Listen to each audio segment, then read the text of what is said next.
change this up.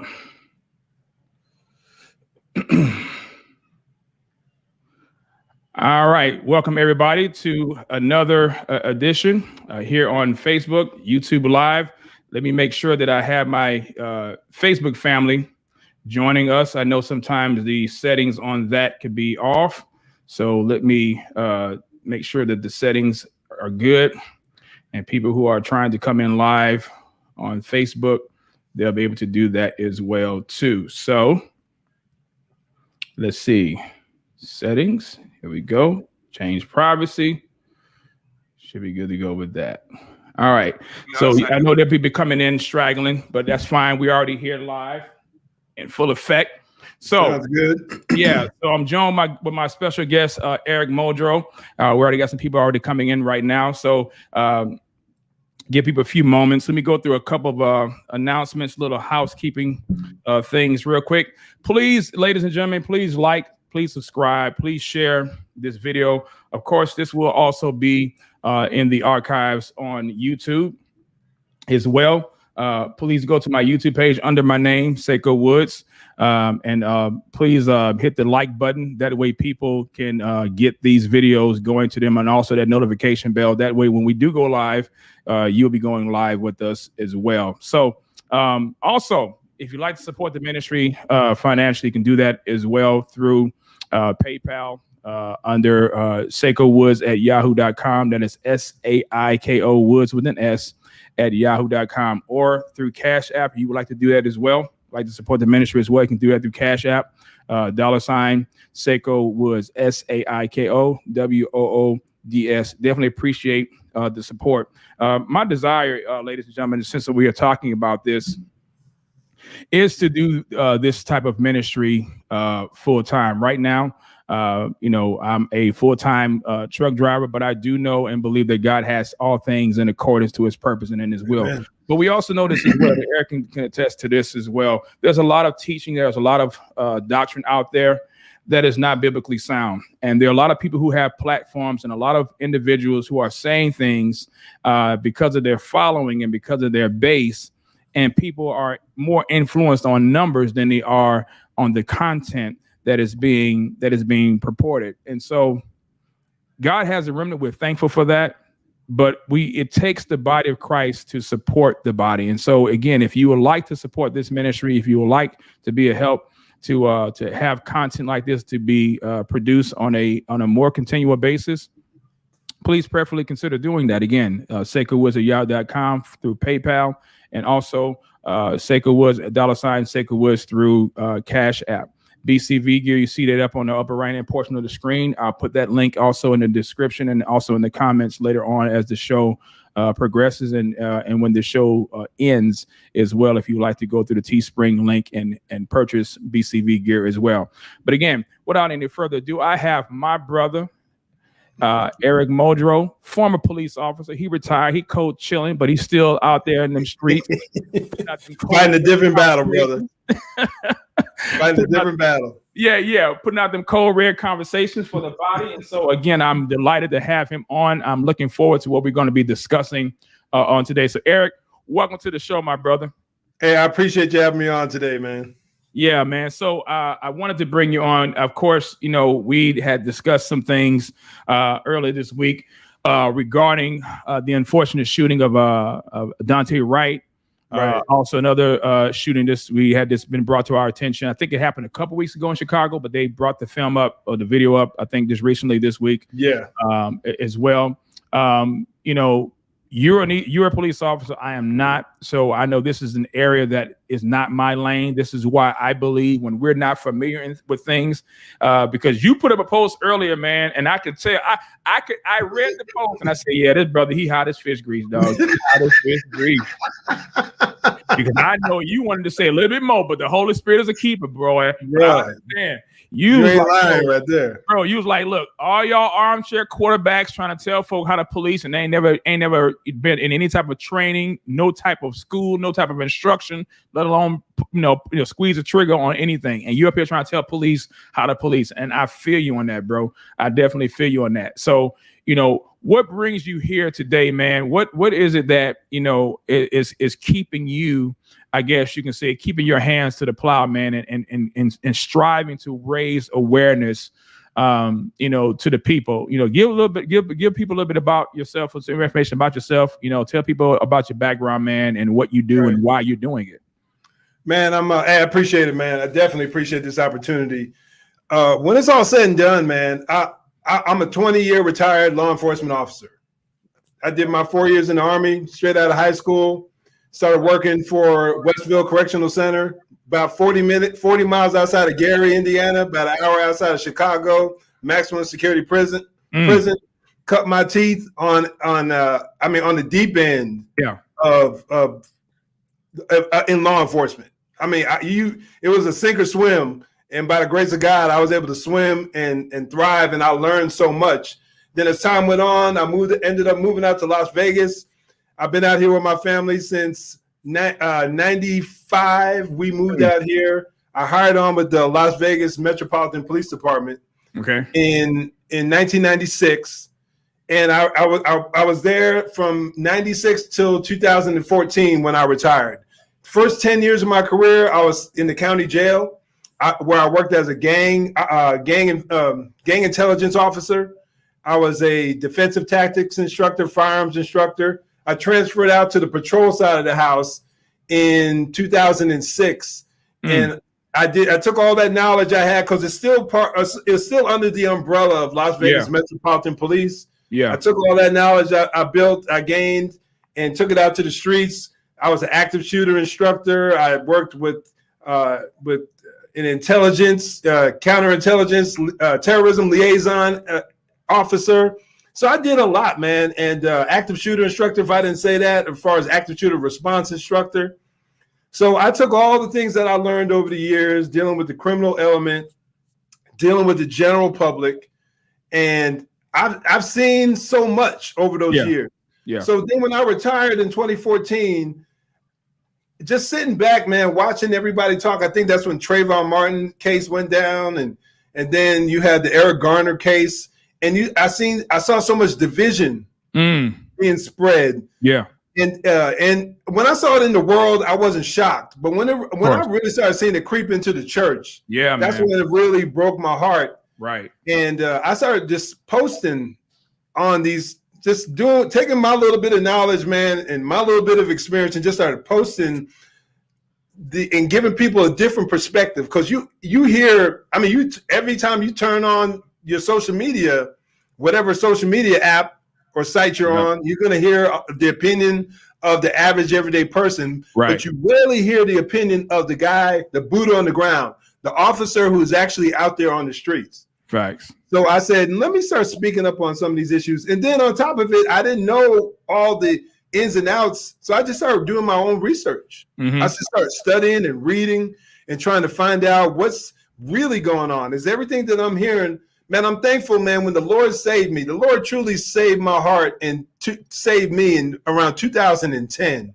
And as the scales were truly lifted off my eyes, as my mind was clearly, definitely renewed. Yeah, man. So then I was tested to challenge the main narrative that we get in every aspect of the world. So I just started looking at things critically. And I just started noticing, man, there's certain people making certain claims, and then you research it. I'm like, man, that's just not true. So I used my knowledge, my background to start speaking, and then doors started opening up. The first major opportunity I had, Will and Mickey Addison had me on their show. I did a full hour on their show back in about 2016 after that Dallas shooting. I think it was 2016 when that Dallas shooting went down. And man, the opportunities just started opening up. Then in 2018, I said, man, let me just really do something deeper with this. And I started my YouTube channel, Code Red Conversations. And it's been, you know how it is, man, trying to do social media, trying to build a YouTube channel, man, that's work. Yeah, it is. And there's a lot of up and down, man. I lost some momentum. I lost a little motivation to do it because it seemed like such an uphill battle. But then I said, regardless of whether I'm doing a YouTube channel or not, I'm always engaging the world in these issues because I'm really passionate about it. I'm passionate about truth. Right. So I said, man, it was like the beginning of this year. I said, okay, I'm jumping in both feet, and I'm just going to start making content, and I'm going to address these issues that are destroying the fabric of our church and many churches. It's attempting to anyway, and it's destroying the fabric of our country. So I said, man, I just want to speak up on these things, man, and give people a perspective that they don't typically hear. So that's what brings me here, man. Yeah. So I think also, man, one of the things that people need to understand about you is, like you already mentioned, you're a former police officer, and you're not speaking from a place of ignorance, which is pretty much the majority of people that aren't you, who don't have any law enforcement, who are not LEOs, right? Right. And the reason why I'm asking this question is because I've seen this passage of scripture, this verse of scripture, Proverbs 18:13, and it seems to be the epitome of a lot of people who comment about issues that they have no earthly idea of what is going on. They're more feeling oriented than they are facts. And so Proverbs 18:13, you know what, the first who presents his case, he who gives an answer before he hears, it is a folly and a shame to him, right? Right. So you have people that That's are just story of what we see. Yeah, they're just popping off, right? They're just popping off. And they don't know what they're talking about. And this is why I had mentioned before at the beginning, they have platforms. They have followers. They have influence. And so when you keep putting out these lies and these false narratives and are saying Black people are being killed, like Geraldo Rivera, him and Dan Bongino got into it. That was hilarious, dog. That was I saw that. I was dying, man. That was so funny to me. When Dan was like, he was just like, okay, you don't know what you're talking about. You never shot a gun. You never been in any type of training. You're up here acting because you went on one ride along. Now you think you're the chief police. And he got in his feels. Geraldo got in his feelings. And so what he did was he presented that false narrative saying Black people are 2 times more likely to be shot and killed by police than white people. And we're like, bro, what? Come on, dog. You know that's a lie. But see, because of the platform, because of the influence, because of the who's who, it sounds true and it's not. What do you say to people when you hear those types of narratives? And they can be sincere about what they're saying, but sincerity don't make it substantively true. Not at all, man. And you nailed it. That's what you hear. I hear a lot of people oftentimes who have good intentions. They mean well. They care about the Black community. They care about whomever. Yeah. But their information is often a half truth. Like that may be true to some degree, but are we willing to dig deeper and look at the root problem? Like what's really going on? Right. If more Black folks are getting killed, shot by the police, arrested, can't we? Isn't an honest thing? Isn't the best thing to do is to dig a little deeper, and try to figure out what's really happening and seeing what's really going on in the root? And I know a lot of people will dismiss it if you bring up the Black crime rate. I get that all the time. Oh, you're a whataboutism, and like you're trying to deflect to the real issue. How is that deflecting? Are they not? Isn't crime and the police related issues? Don't they go hand in hand, like a hand in the glove? Right. Typically, the police won't be around. What's up, Joel? Typically, the police won't be around. Unless there's an issue when it comes down to crime. Amen. And we know this ain't the majority of Black folks out there committing crime. It's a very small fraction of a percentage of folks out there, but they're doing a lot of damage, and they're causing a lot of destruction within the Black community. And it opens up. And the thing is, Black folks are the ones calling out for help. You don't hear about those 911 calls. I know about those 911 calls. Yeah. I know about those police meetings when you have Black families, Black grandmas saying, I can't come out of my house because these fools are over here slinging dope. These fools are over here gang banging. Right. Can y'all please come over here and make sure they're not bothering us? That's right. You don't hear about that. What you hear is the dude, the female with the blue check mark on Twitter who's got 10,000, 20,000 followers. That's my point. And all of a sudden, they're an authority on this topic. Like, what did you do? You read a couple of books? You went to college for a few years? What did you do? What did you do in the community? Let's be real. That's real, bro. That's what I'm saying. That's real. Community. That's real. And I put my life on the line. Yeah, man. I've been in situations where people were shooting out of their apartment complex, and I'm the first one to respond to that call. I've been there. Right. And it's typically in the Black Hispanic community. Right. I was there. I was on those calls. I'm the one leading it, making entry into that house. And a lot of these people sitting up here talking and spewing off at the mouth, they don't know nothing about that. They get a couple of so-called scholars that write a book, and then all of a sudden they're running around the country getting paid tens of thousands of dollars to speak when they really don't know what's really going down. I can talk the reality of it because I've lived it, and I can talk stats and figures and numbers. We can go whichever way. Right. Because, man, I know what really goes on. And this ain't to disqualify those people out there who've had legitimate but this is facts, yo. You speaking police brutality. Right. It's real. I talk about that on the regular. My YouTube channel ain't just rah police. I'm always on cops for doing foolishness. Right. Always. Right. And I get it from both sides. I get other cops that be like, man, why you got to be airing out dirty laundry out in public? I said, because it needs to be aired out in public. Yeah, because we over there public servants, and some of y'all out there acting a fool, and it needs to be called out. It's fact. So, man, that's my whole thing, man. My thing is I'm going to offend, in this area, I'm just like you. I'm going to offend people on all sides of it. I'm going to offend them SJWs. Yep. I'm going to offend some cops. Yep. And if you ain't willing to hear the truth, then I ain't the one to talk to, man. Facts. So now you have, ladies and gentlemen, those of you just joining us, we're joined here with my brother Eric Muldrow, former Las Vegas police officer. His record is impressionable.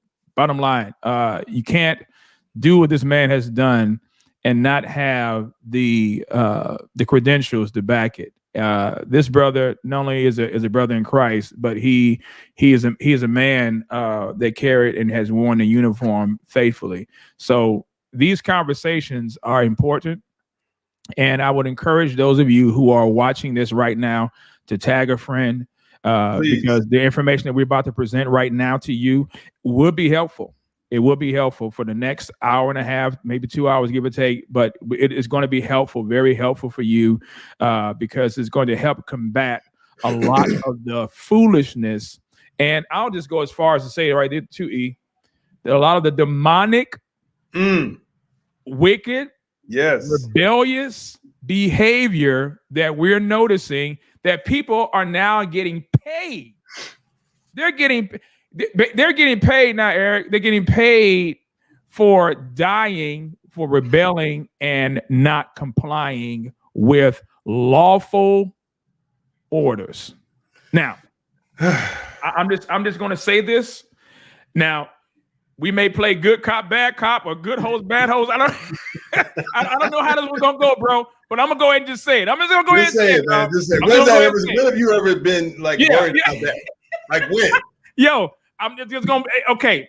I said it in the earlier live. I'm gonna say it again in case some of y'all didn't watch it. I have no compassion, none, for anyone who rebels, who resists, who fights police, and they die. I'm sorry, I don't. Now, you may have an issue with that, what I just said, ladies and gentlemen. I'm going to give you what that right-hand corner of that screen right there say book, chapter, verse. Let me give it to you right quick. Because, see, some of y'all think I'm playing. I'm not playing with y'all. I'm going to give y'all the scriptures. I told y'all we're going to discuss this issue from a biblical and law enforcement perspective.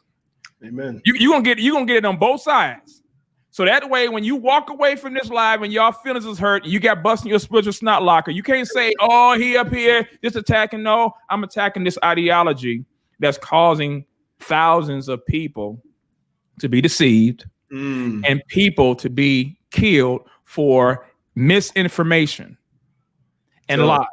Romans 13, we all know it. But for the sake of those who don't think that, these shootings through lack of compliance is a result of not following Romans 13. Well, I'm going to read it to you what it says, because Paul believed it.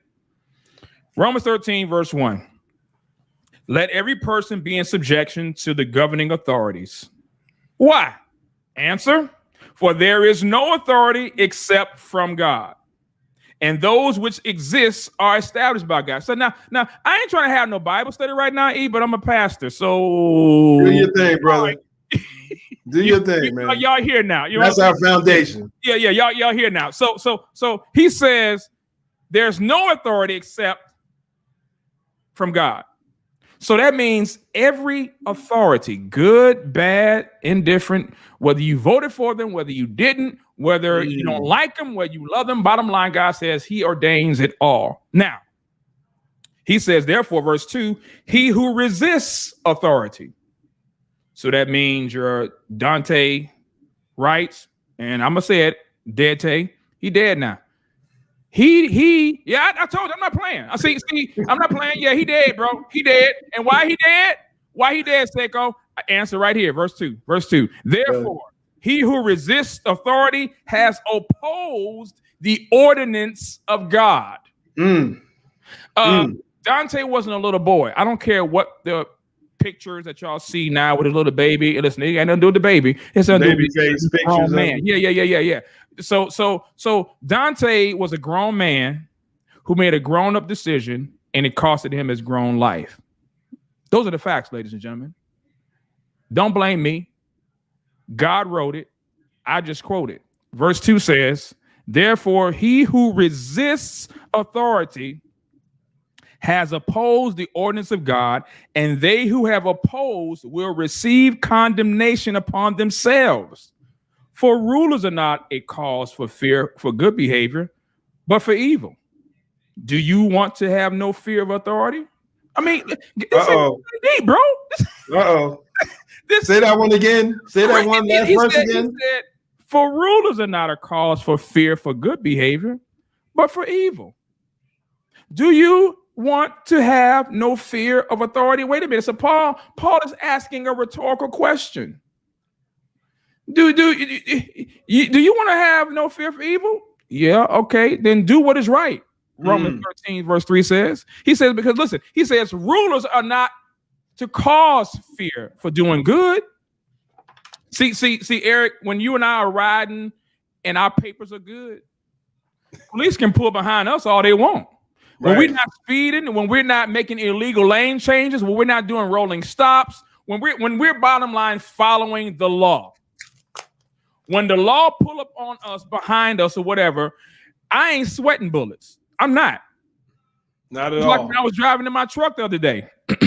Police pulled up behind me. I wasn't sweating any bullets. Thank God I had my governor on and my cruiser show, but our trucks have governed controls, right? But nonetheless, I wasn't afraid. Why? Because my license, my registration, all my stuff was legit and was good. So Paul says, Saiko, rulers are not a cause for fear for good behavior for you, but for evil. Do you want to have no fear of authority? Here it is. Yeah, I don't want to be afraid, Paul. Paul says, then do what is good. And you will have praise from the same. From the who? From the same rulers who are there for your good. Verse 4. It is a minister of God to you for good. Wait, Paul. Wait a minute. So the popo, the man, is not my enemy? No, not if you're doing what's right, Saiko. True. So wait a minute. So if Officer Muldrow pulls up on me, he not waking up in the morning saying, "Oh, I got another Negro I can take off the planet here." No, Seiko, that's no. He's not, because he don't want to do the paperwork. Eric, can we stop right there? Put a pin right here, real quick. What happens if you shoot somebody? Oh my goodness! Go home and eat a donut, and I mean, what happens? Can you get like in you watch Bad Boys, you shoot 10 people, and then you just go home, and then you turn around and come back to work. That ain't real. You shoot somebody, your whole life goes into a spiral. I've known cops. By the grace of God, I never had to take a life. I'm thankful for that. But I've known cops that had to make that choice. And this is what isn't seen on TV. Because what do you typically see on TV? They show the family. Right. They show them heartbroken. They show them crying, and understandably so. I don't think that should be ignored. I don't think that should be ignored at all. Right. But what you almost never see is the officer who had to make that choice, who was put in the situation to make that decision. Yeah. Man, I've had dudes, grown men, break down because they had to take somebody's life. Yeah. I've seen it. Friends of mine. Like that cop in Chicago, right? Which one? Chicago, the one that shot the 13-year-old. Adam Toledo. Yes. Adam Toledo. Yeah, and that's not the edited version you're gonna see on CNN or ABC, NBC, CBS, heck, Fox News. You ain't gonna see that typically anywhere. Yeah. You'll see the family struggling with the grief of it. They'll talk to the attorney, they'll talk to people in the community. But nowadays, man, you have people clearly trying to make you think a certain way. But the cop, his life is turned upside down. And there's suicides that take place after that. And I'm not talking about from bad shootings. I'm talking about justified shootings. Yeah, yeah. I've heard about. I'm thankful I don't know any officers that took their life because of a shooting. But it's real. Yeah. Because you have to deal with that grief. Yeah, and they may not know the Lord. They may not have that relationship to fall back on. Man, I'm telling you, the fact that when I went out to the streets, I was growing. The Lord was truly working on my mind and my heart when I went out to patrol and growing up, because I was a false convert the vast majority of my life. But so I always had that. My conscience always bore witness to me what was right and wrong throughout my life. And being under the word, even if it was under bad teachers, oftentimes I always knew right from wrong. There was never a case where I was doing some foolishness and I didn't know. Yeah. But so I'm thankful that I always had the Lord to impact me and to keep me from growing bitter. While I was out there and jaded and cynical when you're dealing with crime and dealing with people locked up all the time. But if you're an officer and you're in the shooting, you get everything's taken away from you. Your gun, you're sent home. You're interviewed countless times. You're suspended temporarily. Yes, you're getting paid, but it's not like you're sitting at home chilling. You don't know what's going to happen. You don't know your fate. If it's a justified shooting, even now, if it's a justified shooting, your whole world can get thrown upside down. Look at what's going on with them officers with that Rayshard Brooks shooting. Yeah. That fool put himself in a position to get his life taken. Give people the context, bro. Give them the context. Okay, Rayshard. Why did Eric call him a fool? Oh, he about to tell y'all. He about to tell y'all.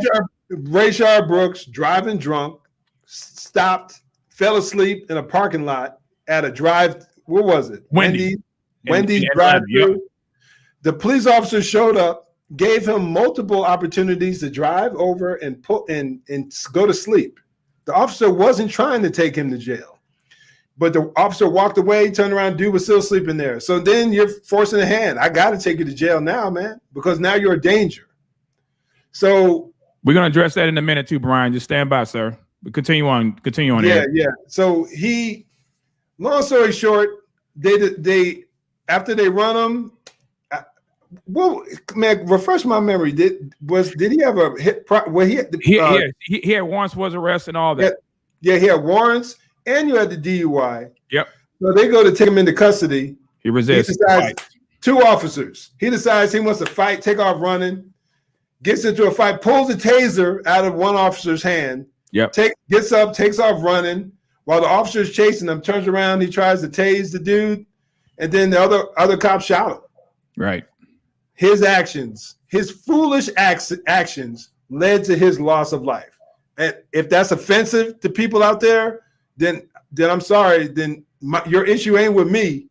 Your issues is much deeper, and primarily what Seiko just dropped some Romans 13 on you. I'm gonna drop another one on with Scripture.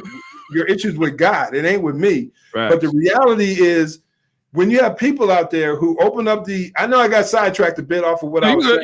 You good. But when it's all said and done, just to wrap up this whole point, man, that dude, those officers there did the right thing by the letter of the law. They did the right thing. I'm talking about from local law, from the state of Georgia, all the way up to the way the Supreme Court oversees a police use of force. Right. They did the right thing. And now one of them is facing murder charges. So you have people nowadays, like officers who are, I don't know what to do here. I'm out here policing. I'm trying to do my job. Right. But the way the world is viewing me, everything I do is going to be it's not even fairly scrutinized. Everything I do is going to be examined under a microscope. Right. So, and then and that opens the door for another aspect. And we'll probably hit on that later, is the whole Ferguson effect. When cops stop policing, crime increases. Right. We've seen it every year pretty much since 2015, 2014. So we have to deal with these issues, because it isn't just a matter of you're wrong and I'm right. Right. What happens when a police officer, when a police station or a police agency is defunded? Are there not consequences when a cop, when there aren't any police officers who can go out into these communities, primarily Black, Hispanic communities, all the time? Yep, mainly. And who are the ones that suffer? There are consequences for this foolish rhetoric that's being spread out there, man. And lives are being lost. That's when it's all said and done. That's my deepest passion, man. I loved what I did as a cop. There were days where I hated my job, like anybody else. I didn't want to go to work, deal with these knuckleheads, administration, other officers, some knucklehead on the street. But man, when it's all said and done, man, I had a passion for people out there, man. I love my neighbor. I'm trying to do the right thing biblically. So but you know what, Eric? Can I interject 1 second? I need to interject one point. I couldn't do what you do. There's no way I could have done that. And people need to understand this. If you know police officers or law enforcement officers of any kind, when you see them, you need to show your appreciation to these people, because these people, as I was reading in Romans 13, and we're not done with that part, these people, whether you like them or not, these are ministers of God. This is what God calls them. Let me pick up where we left off real quick, and don't lose that thought, because we feed each other, ladies and gentlemen. This is what we're doing. We feeding off each other, because I wanted to get these points out here. Law enforcement officers are ministers. They are servants of the Most High God. They are doing what God has commissioned them to do. This is why Scripture says, I'm going to read it again. For rulers, verse 3, are not a cause of fear for good behavior, but for evil. Do you want to have no fear of authority? Do what is good, and you will have praise from the same. Verse 4, it is a minister of God to you for good. But if you do what is evil, be afraid. Be afraid. Why? For it does not bear the sword for nothing.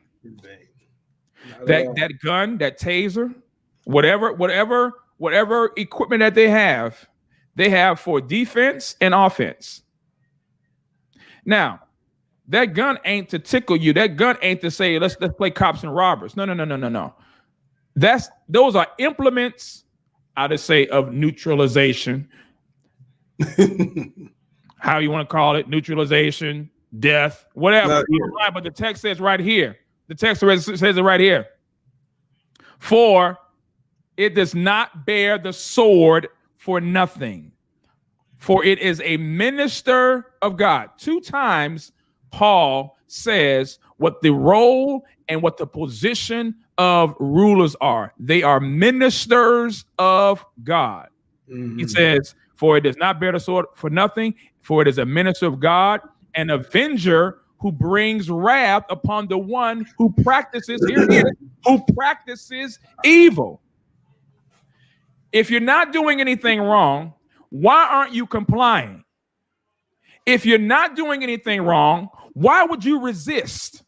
If you're not doing anything wrong, why would you push back? Why would you cause problems and make the officer's job harder than what it should be? These people want to go home. Their spouses expect for them to return home the same way they left their homes. No doubt. I don't know of any officers, Eric, I really don't, who want to give their families heartache and pain. And now you have Kim Potter. Unfortunately, yeah, what she did, and we can talk about that too. What she did after 26 years of being on the force, that was a human error, tragic as it was. True. And I think also, Eric, we need to understand this. Yes, she's a professional, but I'm a professional truck driver. I cannot afford to make mistakes on the road. Right. You know what? If I get a ticket, and I got some CDL drivers in here that's going to probably watch this if you're not watching this right now. CDL drivers, professional truck drivers. If we get a ticket, what happens to us? We can't go to the defensive driver class. We can't. Why? Because they say, you know better. The expectations for you are higher than a class C, class B driver, whatever. Once you have a commercial driver's license, the expectations and the requirements for you to obey all traffic laws are higher than a teenage driver, especially if you're carrying hazardous material like I do. So we want to talk about police officers. They're human beings. Pilots are human beings. Doctors are human beings. In fact, there are more cases of malpractice, medical malpractice, than there are police shootings. Oh yeah, I mean it's not even close. Thank you. Can we talk about this? So look at what the media is doing, Eric. They're taking away the main issue that's affecting the Black community, which is fatherlessness, Black on Black crime, abortion. Right. That's the trifecta. Yep. That's destroying our own people. But what do? We allow the media, we allow musicians, we allow movies to athletes. Tell us what to believe and what to think, bro. Take yesterday, for instance, in Chicago, where Adam Toledo was shot and killed. Yeah. I turned on the news last night. I think it was YouTube, flipping through a few stations and seeing what's going on. And there are thousands of people protesting in Chicago for this one young, ignorant young man who was out at 2:30 in the morning with a gun shooting at other vehicles, who runs from the police and puts himself in a situation to get gunned down. Man, the first thing that popped into my head was, man, I just wish to the Lord that these people have that same energy for the death, the innocent people that get killed, that get gunned down on the regular each and every year in Chicago. When you're talking about hundreds of people, many of them kids, never had an opportunity to live their lives. Right. But what are they doing? They're out there. They're out there supporting a criminal. Yeah, is what they're doing, right. and because they're following this woke ideology, this woke mindset, and getting back to your main point, real quick, when it's this rebellious attitude that goes on, we can go back historically at all the major police shootings. Go there. Let's go there. All the major ones we've seen over the years, every one of them. Go there, bro.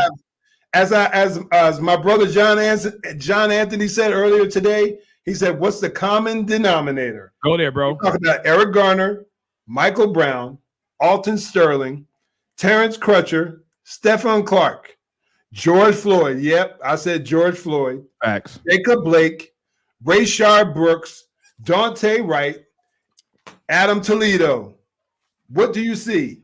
Resisting, non-compliance. You'll see that consistently throughout all of these cases. Every single one of them. Just imagine how America, our society would be today if there was no Eric Garner case. Right. Once again, like I said earlier, and I want to reiterate it for anybody that jumped in the room, I'm not saying these cats deserve to die. I ain't saying that. But what you see, I saw somebody commented also, I agree 100%, Yeah. criminal resistance and criminal activity. Yes. But imagine, how would our society look today? How would America look today if there was no Eric Garner, if there was no Michael Brown, if there was no George Floyd, Jacob Blake, Stephen Clark? We wouldn't be having all these battles. I'm sure people would the enemy would always find some way to try to get involved, but we wouldn't have these same issues.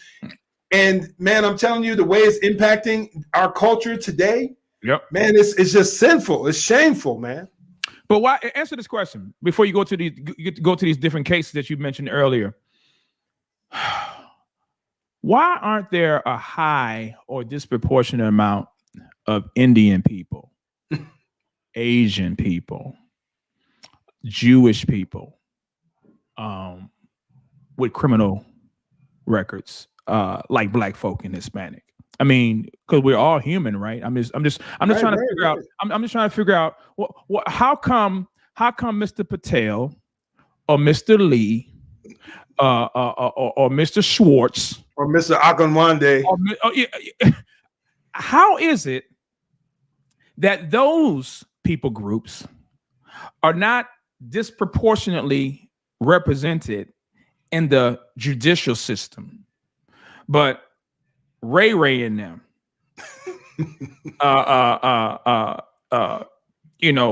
Pedro and them, they all up in the jail system. I'm just trying to figure out it. So is it really an issue of color or is it an issue of culture? It's totally an issue of culture. Okay. Totally. I mean, what else could it be? Let's look at what is celebrated, and glorified in our culture, Black culture, Black American culture. We celebrate and glorify violence. We celebrate and glorify sexual promiscuity, drunkenness, all forms of debauchery, getting high, smoking weed, how much weed you can smoke. That's what we celebrate. If you desire to get an education, you're trying to act white. If you speak properly, you're trying to be the white man. I mean, This is where we are. And man, I'm telling you, people want to make links, because of the roots of slavery. Man, every culture in world history has been enslaved or oppressed in some way, shape, or form. And you see people rise up all the time. Look at the Jewish people. Look at the Jewish people. I mean, let's be real. Look at them historically. Right. Read your Bible. Look at all they went through. But they come here in small numbers and they thrive. Yep. Somebody posted earlier. I saw someone post this earlier today. I forget who it was, so forgive me for that if you're watching. But somebody said something along the lines of there are there's like 10,000 Black politicians. And then on the flip side of that, you have almost no representation as far as in the Asian community and oftentimes even in the Jewish community. Yeah. But yet they thrive and they develop. But we're told that the only way that we can grow and thrive and flourish is by voting in so-and-so, the Jesse Jacksons of the world when he was trying to run for president. Yeah. And, all these people. But where's that gotten us? Right. Where's that gotten us historically? If that's the case, we should be able to go to these places that have a predominant number of Black politicians, and we should be able to see Black people flourishing. Take Chicago, take Baltimore, take Atlanta. What do we see? Now Atlanta has got there's some good things going on there, but there's also a ton of poverty. Yes. All throughout these different places, man. Right. So now you also have Africans who come over here too, Eric. We don't see them in the jail system. I'm not saying I'm saying that there are these people that we just mentioned. They don't make up the majority. Okay. Black folk, Hispanic folk, few white folk do, but mainly Black and Hispanic folk. Those are the facts. Those are the facts. Especially when you look at the percentage of the population. Exactly. We make up 13% of the population. So 42 million plus Black folk are on this planet. In America, rather. But we account for over 50% of the homicides, violent crimes. Robberies. Robberies. So let's talk about that real quick, because I want you to give people these different cases, these different offenders, because that's what they were. When you resist, when you rebel, when you try to fight against the police, you are now an offender. You're not a victim. Okay, victims are the people who got shot because of your crime, and you firing, popping off guns, or you running from the police, and now you ran into somebody else, or innocent family, and you killed them trying to run away from the cops. Those are victims. You're not a victim. Right. You're a villain. You're an offender, and you deserve whatever consequences that come from that rebellious offense. This is why I read to you, ladies and gentlemen, Romans 13, because your choices, my choices, have consequences. And you know what, ladies and gentlemen? Some of those consequences are irreparable. We need to start telling people, when you make decisions, you don't decide the consequences of those choices and decisions that you've made. And sometimes those consequences and choices and decisions that you've made affect other people. Matter of fact, they always affect somebody. No doubt. The police officer, Kim Porter, her family is affected by what happened, what she did. She's affected by that. But you know why? You know why she's affected by that, though? She's affected by it because what Daunte did. Because she would not have had to say taser, taser, taser, and use the wrong weapon or tool or instrument had he had complied in the first place, Eric. And I don't understand how people don't get that. There's too much. What's happening nowadays is there are too many people who want to divorce these people from personal responsibility. Every one of these cases, man, and it seems to be getting progressively worse. The NBA shut down over what's his name? Jacob Blake. They shut down over him. I did a video on my YouTube channel, Code Red Conversations. Y'all can go check it out when we're done here. Please do. Where I spoke about what Jacob Blake said out of his own mouth. He was wrestling with the officer. They tased him. He was on the ground. He had a knife in his pocket. It fell out. This is while the conflict is going on with the cops. He picks the knife up, decides he wants to stroll around to the front of his car. And don't get me started on why that's important from a law enforcement perspective. As a matter of fact, I could fire up a short video here. Please. To let people know. Whatever you want to do, bro. Do whatever you want to do. Yeah, I'm not going to go into, I'm liking the way where this is flowing. So I'm going to go in a slightly different direction. Facts. But why? But for those out there, hey, sweetie, that's my daughter out there checking me. Hey, Jazz. For those out there who wonder why and are just boggled by why cops are so adamant about being in control of a suspect and not letting them back into their vehicles. Bear with me one moment, Seiko. You could talk a little bit while I get this video up. No problem, man. And while you're doing that, then I'll just tie this into what you're mentioning here, and this ties into what your video is about to say. This is from the LA County District Attorney's Office. Okay, it's called 1 Minute Brief. It's called the 1 Minute Brief. The topic is driver and passenger control. This flows right in what we're talking about, y'all. Issue: during a lawful vehicle stop, what measures may police routinely take to maintain control of the occupants? Vehicle stops are Fourth Amendment detentions. They must be justified with reasonable suspicion, not PC, to believe that an occupant is involved in criminal activity or a traffic violation. A police officer's reasonable suspicion that a driver has violated the vehicle code justifies a traffic stop and detention. Reasonable suspension is a lesser standard than probable cause. People versus Corrales. But Even a justified detention must still be conducted in a reasonable manner in order to satisfy the Fourth Amendment, U.S. versus Sharp. Under this rule, what steps may officers take to maintain safety and control during a routine vehicle stop? Any vehicle stop is potentially dangerous for law enforcement officers. We have specifically recognized the inordinate risk confronting an officer as he approaches a person seated in an automobile. It appears that a significant percentage of murders of police officers occur when the officers are making traffic stops. Pennsylvania versus Mims. This being the case, officers must be permitted to employ prudent precautions for their safety during traffic stops. The risk of harm to both the police and the occupants is minimized. Listen, y'all, hear me. The risk of harm to both the police and the occupants is minimized if the officers routinely exercise unquestioned command of the situation. I'm gonna say that again because some of y'all may have had your volume down low, or somebody may have been talking to y'all.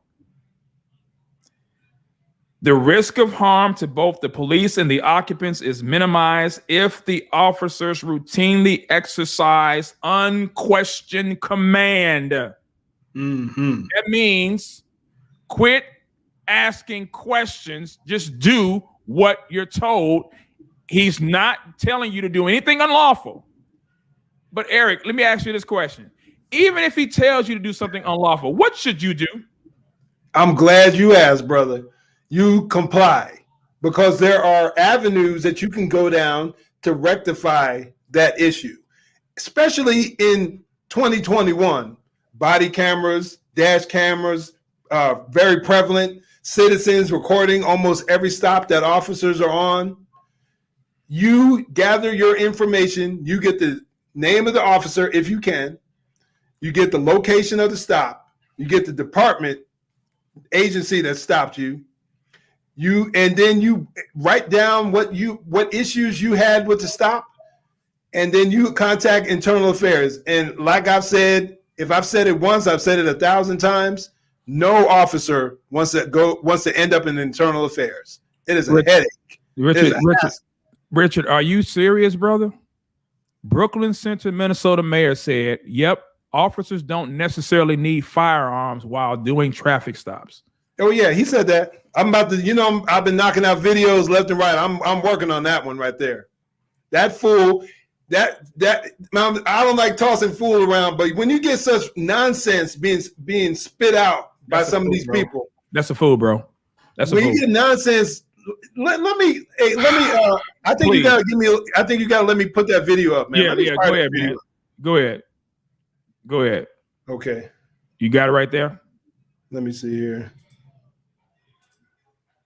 I see it in the queue. Yeah, I think you have to let me get in there. Add the stream. Yeah, there we go. All right. Okay, this one here might be familiar with a lot of folks. This is an old one. Let me give people a word of warning. This is very graphic and very disturbing. I just want to let people know that right now. And if you have young people, I think I remember seeing this, man. If you have young people around and you don't want them exposed to this, I'm trying to give you a heads up. But this is one that almost every cop sees. And this is just one of the many. I got another one that I want to share with y'all today. Sure. But this was an officer who responded to who conducted a vehicle stop on a mentally ill former, I think, Vietnam veteran. So, and look what happened. I'll let the video play and y'all watch it and see if there are any lessons learned, especially in light of the common argument that we hear. Why is it a big deal if the officer lets the suspect go back to his car? This is just one video I'm gonna share with y'all. Yeah, so let me go right ahead. Get back now! Get back now! Sir, get back now!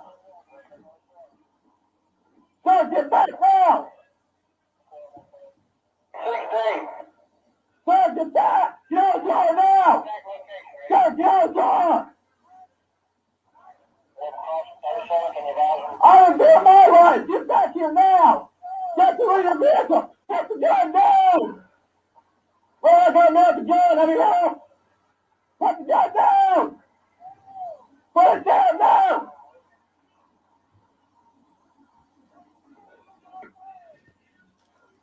Put the gun down! Drop the gun now!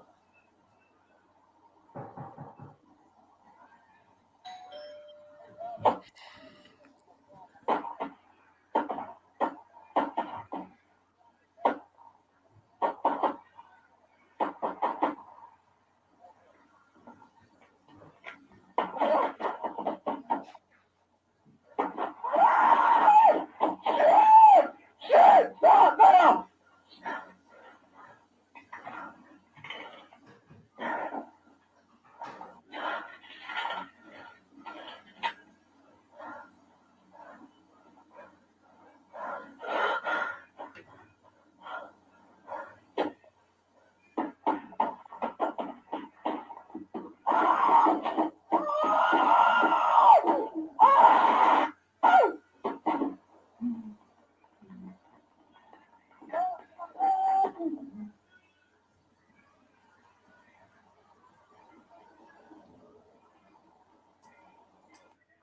I think I can stop it right there. I think that makes the point pretty well. Yep.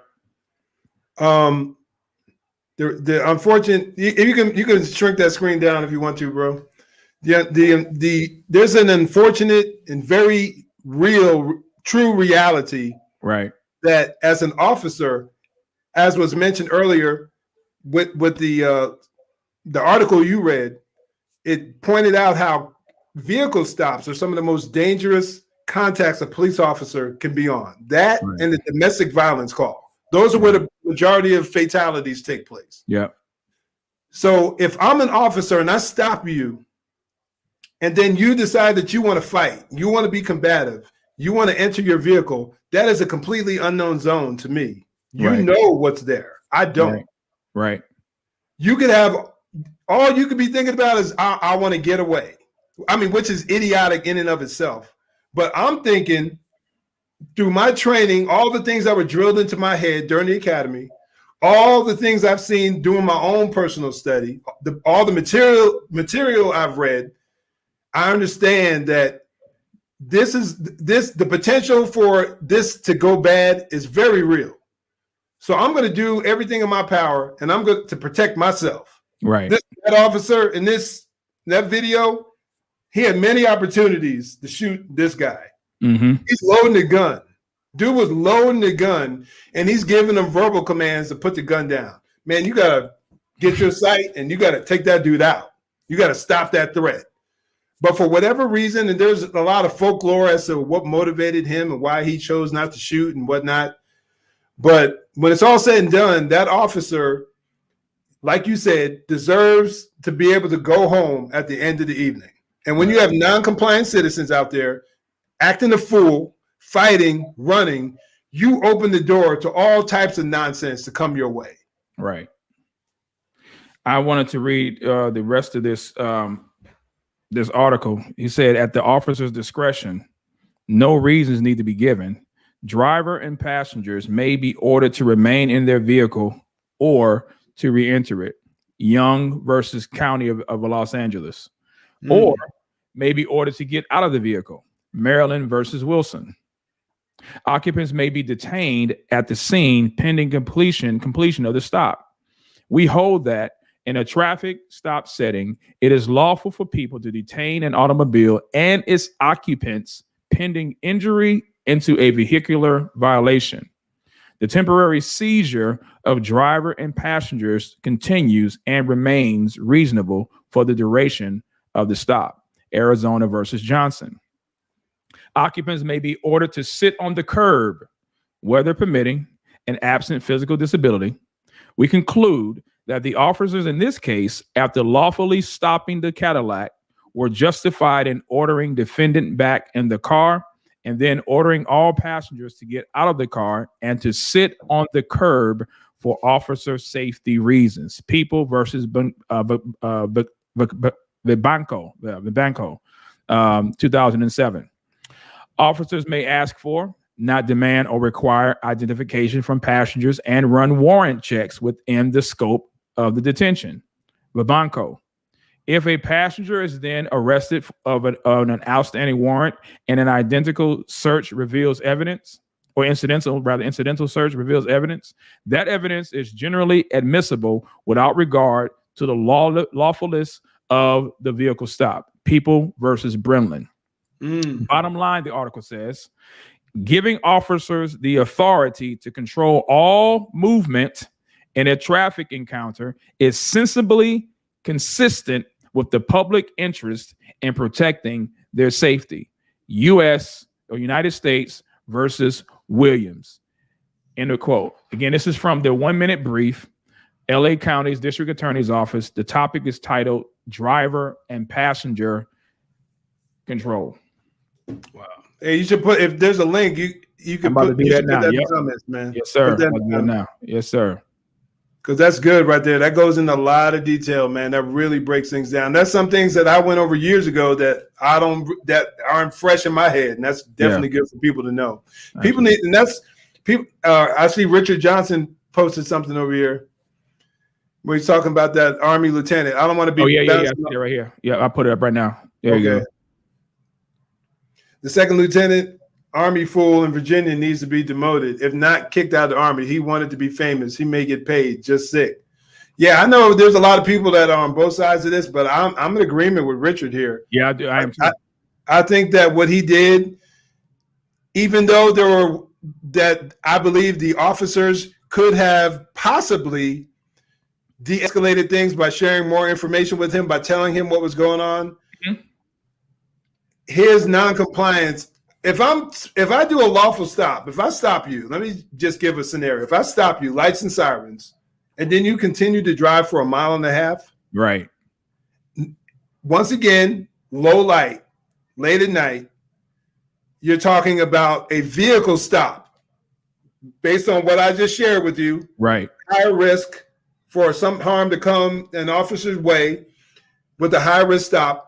And I light you up and you continue to drive for 1.5 miles.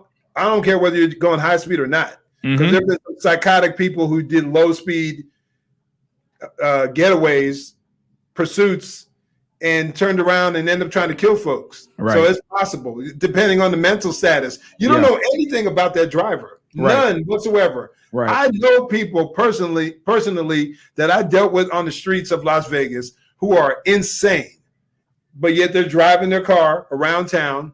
They know they're still able to somehow. They're able to drive their car around. And I said, and I point to my family. I'll be like, "You see, old boy right there, dude is gone, mentally." But yet he's driving. They're stunned. They're like, "How in the world is he able to drive?" And I'm like, "That's a good question." Right. But I guess it hasn't escalated to a point consistently where he was deemed a greater threat to the public or something along those lines, or maybe it just was never reported to the DMV. Yeah, that's something that happens all the time. But man, we're just in such crazy and foolish times. And like my man said, I honestly believe old boy was looking for something. That's just, and this is just me going from gut feeling. There's no evidence for it. I'm just saying how I feel. He set up his camera right there, got comfortable, and just started engaging him. He was looking. I get a feeling he was looking to get paid. I could be totally off on that, and I'm going to be corrected on that. He's a lieutenant. So second lieutenant. He ain't making no money. You have people under your authority. And here's the problem that I have. And let me put it this way: for those of you who are men and those of you who are acting as though the things that we're saying is harsh, or you're saying that the cops didn't have to shoot this person, didn't have to shoot that person. Again, we're gonna go back to the issue of compliance.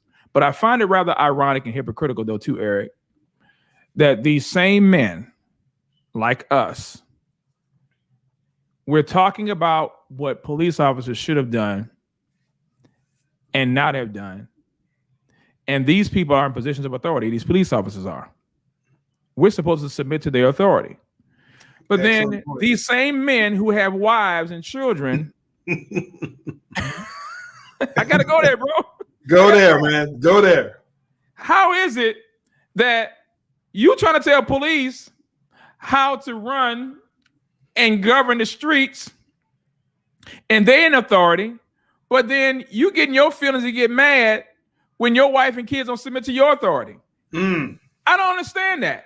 So help me grasp your idiocy for a second. You're a man, you're a husband, you're a father, you have people under your authority. You expect for them to submit to you. You expect for them to respect your authority. You're not beating your wife, you're not abusing your children. You have rules in your house that are to be adhered to and obeyed and submitted to. So why is that same mentality not transferred on the street? Why are we making excuses for rebellious behavior, bro? And then we act as though when people are holding individuals accountable, we want to throw out the race card like we playing spades. I don't understand. Programming. It's programming. And it's not adhering to especially for us believers, it's not adhering to a biblical worldview. You're adopting the thoughts and ways of the world. That's what's happening.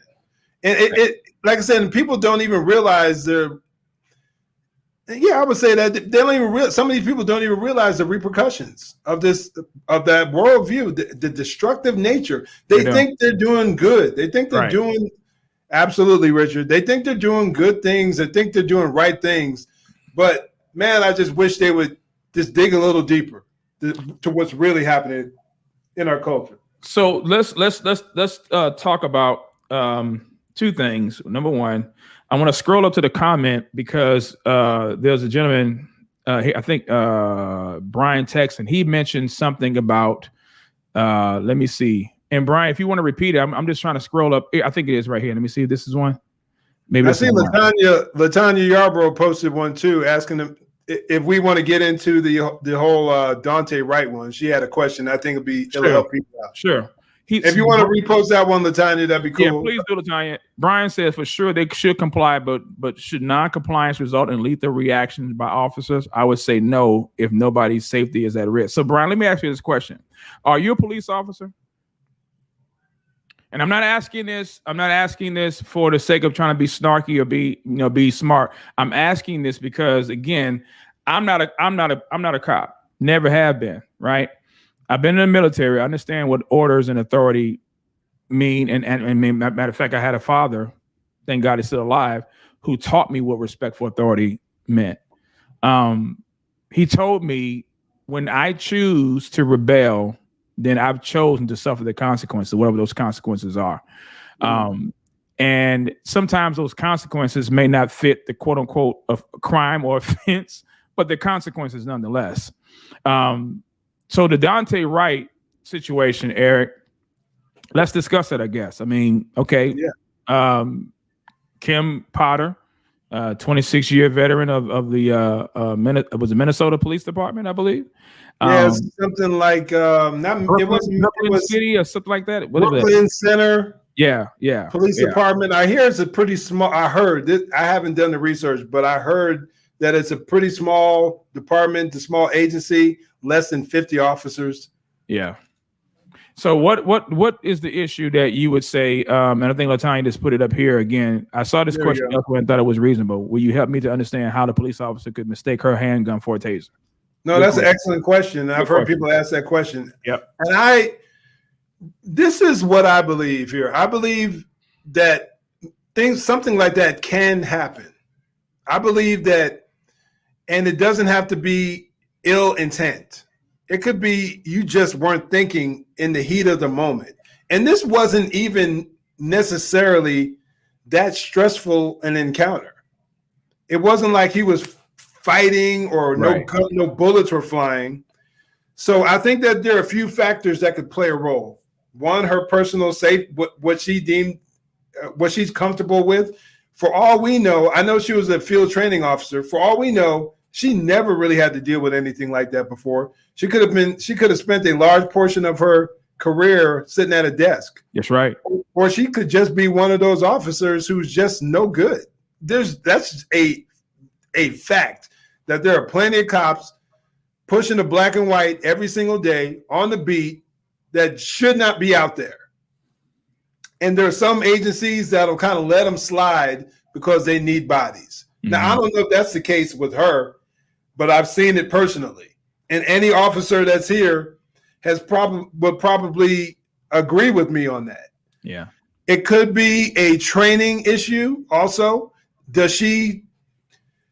You're more likely as a police officer to pull your firearm. That's what you train with mostly. In the academy, you spend a significant amount of time practicing on the range. You have to go every quarter in most agencies or in many agencies to qualify. And so you have there's more onus, there's more emphasis placed on that tool, on that weapon. So it could have been for her that she didn't practice with her taser enough. Drawing, reholstering, taking the cartridge out, pulling the trigger, to where when things got tense, she just reached down and grabbed what was natural for her. And with everything that was going on, it's possible that she didn't think about, okay, I'm not grabbing the right side. I just think I think there's an article there's a website, I believe it's called the Force Science Institute. Mm-hmm. And they did a recent article discussing accidental draws, people drawing their taser when they should have been drawing their firearm, people drawing their firearm when they should have been, or when they wanted to pull their taser. And they said since 2001, it's happened around 18 times. Mm-hmm. So it's not a normal occurrence, but it does happen. So They were talking about ways where you can remedy that. And when it was all said and done, after you read the long article, the bottom line was more training, being more proficient with your tools. So it could be a bunch of different issues that came into play. I believe she needs to deal with the consequences for her actions, no question about it. Right. But also, I agree with what you said earlier, that when you get to the root of everything that went down that day, you see a young man committing crime and being non-compliant. That's what you get. Resisting. Right. And which ultimately his choices led to his death. Right. Not justifying it, not saying it's a good thing, but at the root of it all, if we want to discuss this whole situation rationally and reasonably, we can't ignore that. I wanted to repost what Richard said. He said that she had a notepad in her left hand. If you have the link to that video, Richard, I would love to see that. I'm definitely not doubting what you're saying, but I think it'll be a good reference for people to use to show that, again, that could have precipitated her using that firearm instead of using that taser because of what was already in her hand. I also was told this as well, and correct me if I'm wrong for those who may have saw this or may have heard about this. When they approached Daunte, once they got the information about him having warrants for his arrest, his door was open. His car door was open, I believe. That from what the video showed or something like that. The car wasn't secured, and once they received the information, did not aggressively approach him to secure him to make sure that he did not have any movement. They basically treated it like a general arrest, if you will, or a stop from what was communicated and what was shown in the video. I don't know if you can speak to that, Eric, because I think that may be important. If how are you to I guess, how should police officers, based on the training, respond to information when they realize that average traffic stop now has escalated to a felonious, stop or whatever, right? Arrest. how should officers respond to that individual? Yeah, it's only natural that everything's going to be escalated. Everything's going to be raised. You're going to be more concerned. He had a history of fleeing. Right. There's an article written by Matt Walsh from the Daily Wire where he gleaned information from the Daily Mail that talked about his criminal history. And don't quote me 100% on this, but I'm pretty sure that he had a warrant. I believe it was a felony warrant. It was for basically like attempted robbery with the deadly weapon. Assault. Yeah, aggravated assault with a firearm. Exactly. So, and then you run his information and all kinds of stuff comes up. When the officer's in his car, you get a lot of their criminal history, especially if it's local. You get the criminal history and you see multiple warrants, you see resisting arrest, fleeing, all kinds of issues like that. I think that's why they tried to secure him right then and there and didn't necessarily move him away because typically most arrests are conducted at the front of the police officer's car. You have more room for control. But with somebody like that, they probably were thinking, let's secure him immediately. But unfortunately, it kind of backfired because he was able to easily get back into his vehicle.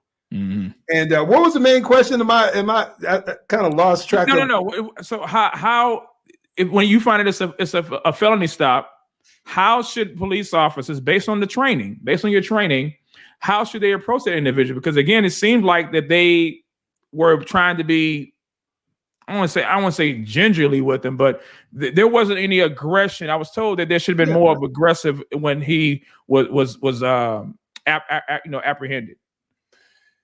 Yeah, I think it all depends on what kind of. Let's put it like this: the officer's actions are typically based on the suspect's actions. The officer's reactions are based on the suspect's actions. Okay. If you are a murder suspect, 5-time, 10-time serial killer, whatever, and I come in contact with you and I give you verbal commands to get on the ground, gunpoint, and you comply, put your hands behind your back, cross your feet, all this you do everything I tell you, then I don't need to go hard. I don't need to. I'm going to be mindful, like I always do. If I'm taking you into custody, if I'm arresting you, I'm going to make sure I'm in a position where I have control to the best of my ability. Yeah. And you had at least 3 officers on that scene. Yes. And at the same time, you had an additional potential threat with the passenger. So one officer needs to keep eyes on them. And you have the primary officer who is making the arrest, and which I believe was probably a trainee, somebody going through field training. Yeah. And former officer, Ms. Potter, was observing his actions. But if she did have a notebook in her hand, big mistake. Because you're on a call. You can evaluate old boy later. Right. I mean, there are times where I've talked to suspects and I got my notepad in my pocket and I'm like this, and I'm talking to them because you're getting information from them. Every officer has done that before. Right.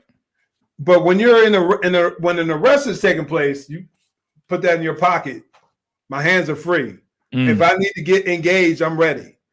And then that opens the door for a whole other conversation with the physical ability of the individual. I mean, some people really get bent out of shape when you start talking about that and you start addressing the issue of gender and certain roles in the community.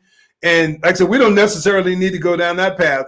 But my mindset is this: if you choose to go into that career field, you better have the physical tools and ability to get the job done.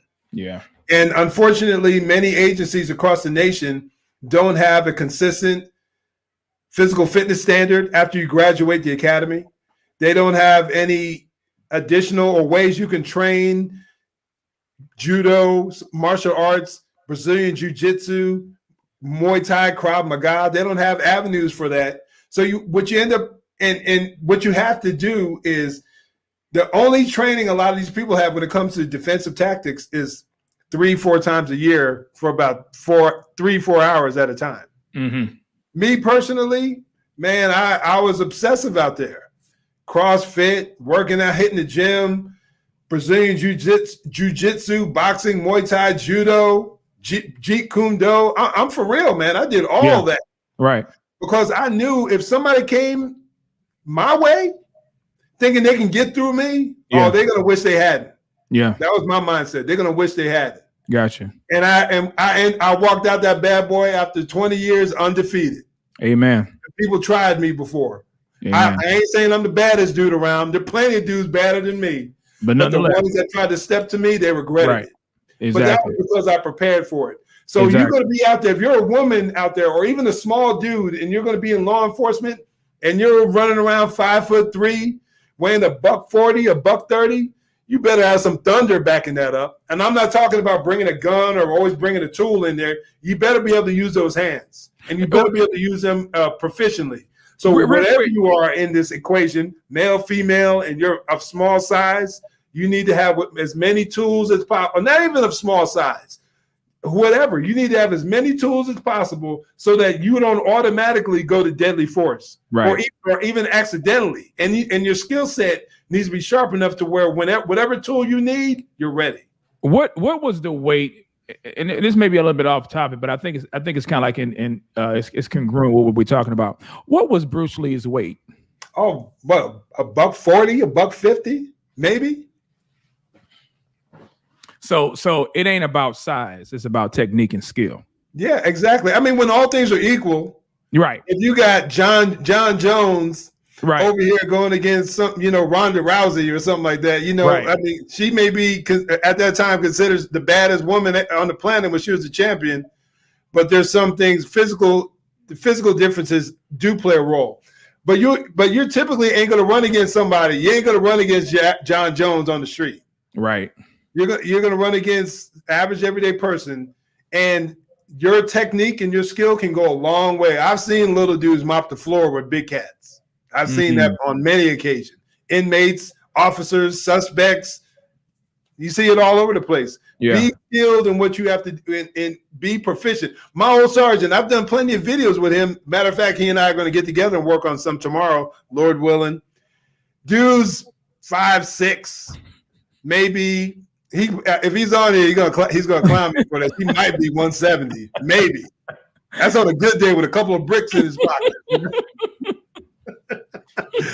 But my man was a pro boxer. My man did CrossFit. 50 when I worked with him, 50 years old, could handle his business. Yeah, he's 60 years old, still doing school police, like university police here in Vegas. Yeah. And he's still fit, works out regularly, takes care of himself, still sharp, still quick. But he had a different mindset, different mentality. Yeah. He knew that, man, if I'm going to be out here and be effective, there's some things I need to do to make up for the fact that I'm not the biggest guy in the world. Why is it you think we hear so much about these unarmed black men being shot? And not anything about white people being shot, like a Stephen O'Brien. He was killed. He was killed the same day or the day after, I think, Ahmaud Arbery was killed. Wow. White guy. But nobody mentioned anything about him. Nobody mentioned anything about Zachary Gifford. Nobody mentioned anything about Nicholas Bills. People whose names we don't, I mean, Tony Timber. Right. I mean, nobody mentions anything about this.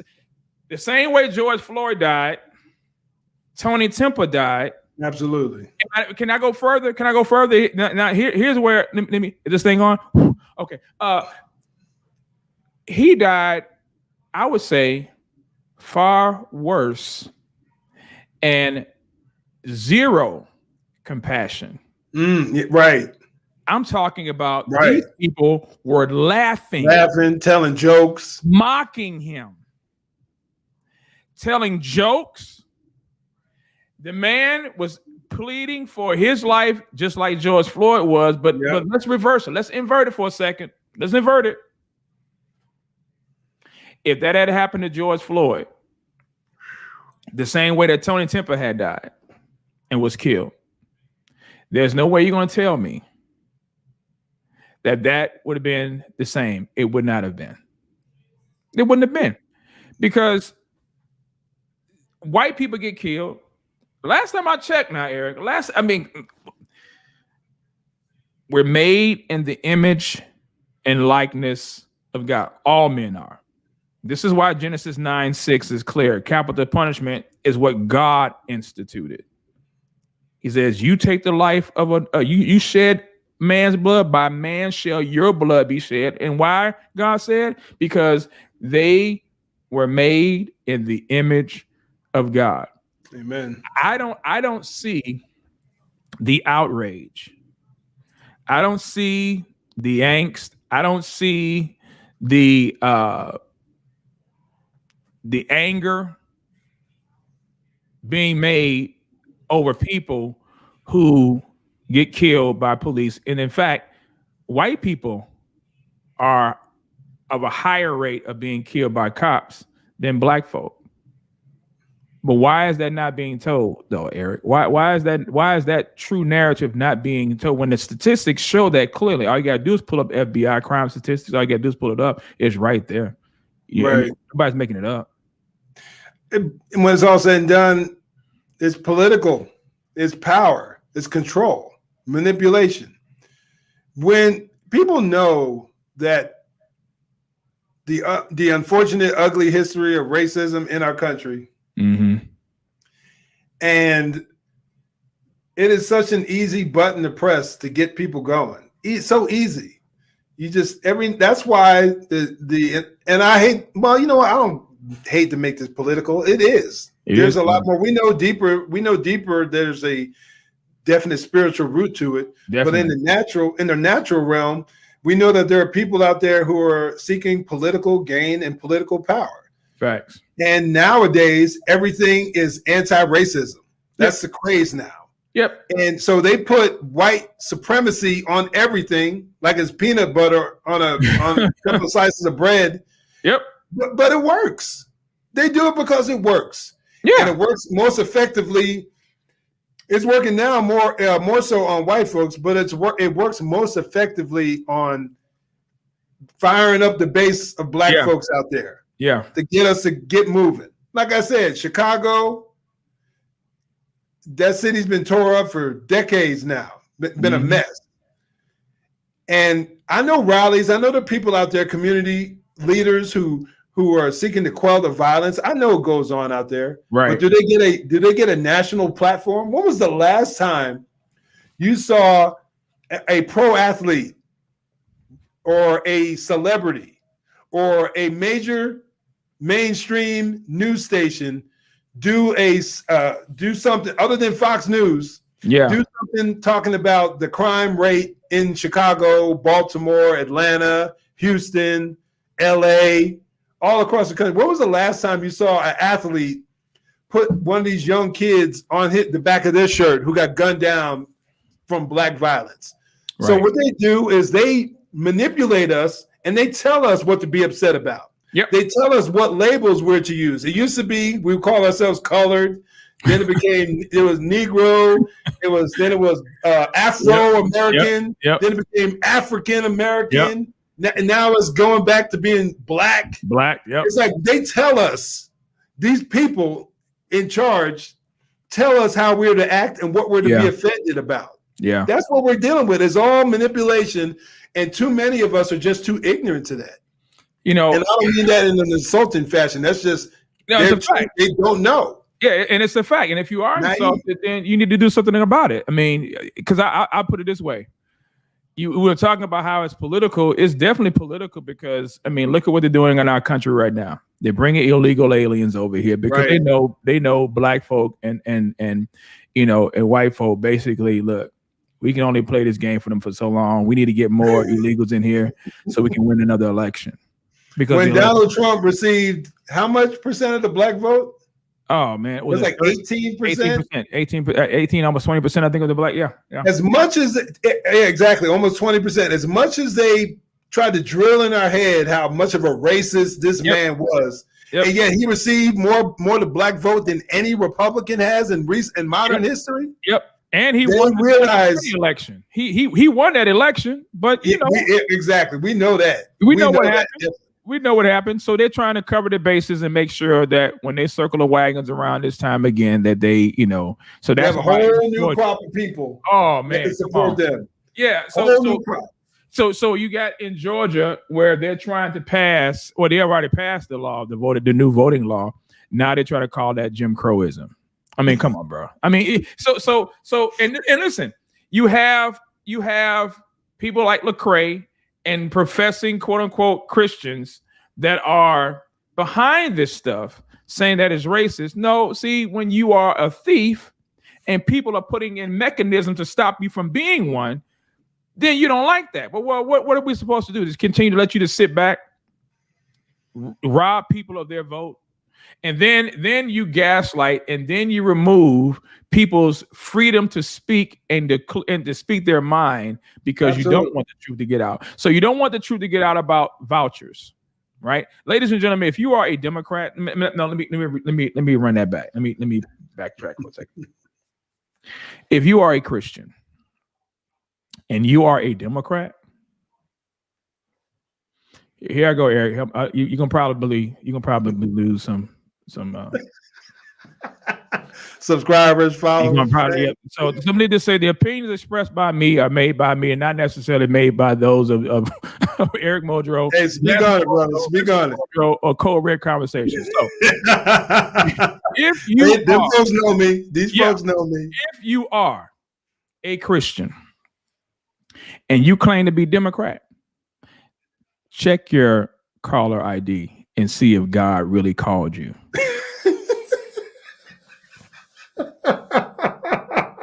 Did I say something wrong? I'm sorry.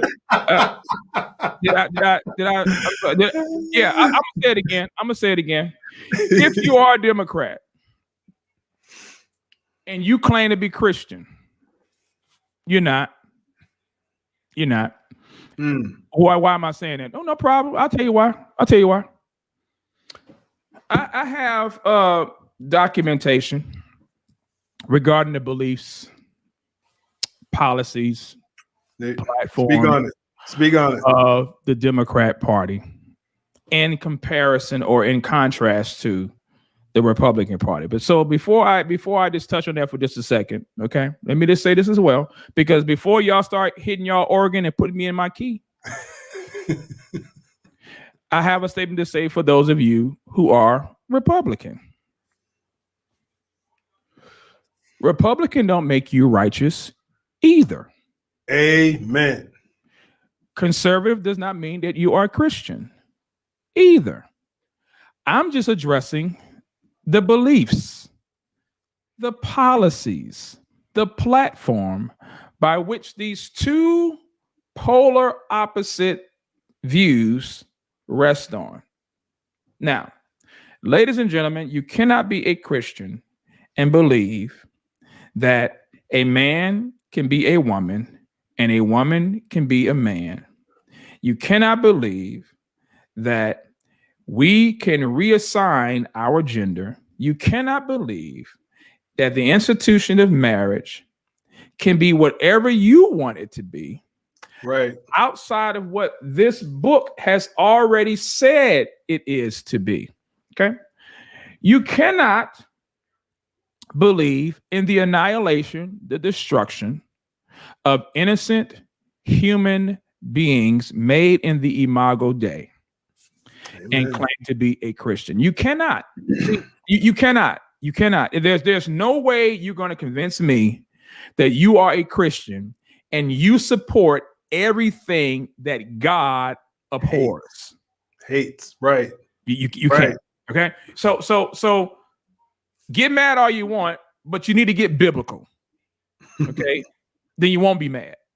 So when we're talking about here, when you tell me that you believe in freedom, but not freedom for the unborn, when you tell me that you believe in equal opportunity, but you don't believe in the equal opportunity for the unborn, when you tell me that you believe that people should earn an honest wage, but then you take money from me and give to people who don't belong here, then on top of that, you open up the floodgates to let them come in here, but you don't take care of the veterans. You don't take care of the homeless people that are already here. But you're giving people, so basically you're supporting thievery. Exactly. But you are a Christian and you know this, and you know that these are the platforms that these people align with. How can you or I claim to be of the light and we support demonic darkness? So I believe in the education of my children. I believe that God has held us responsible to teach our children. Now, I'm not going to get into a debate about how or where you want to teach them. That's another conversation for another time. But don't tell me that you support education, but then you take away my freedom on how I want to educate my children. What are you saying, Saiko? School vouchers. Democrats are against school vouchers, but these same Democrats have no problem sending their kids to schools that your children would wish they could go to, but they can't. Why? Because you're zoning them. Right?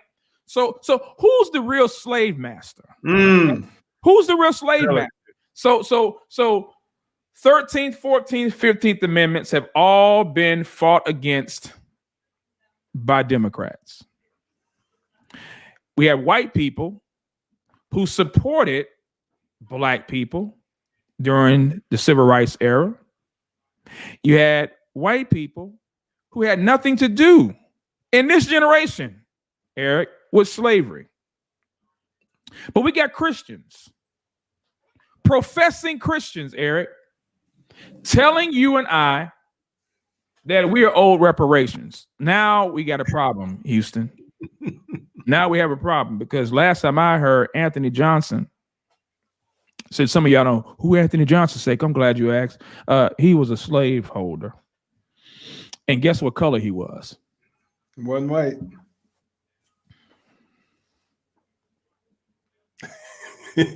he was one of us's, Eric. And he enslaved his own people.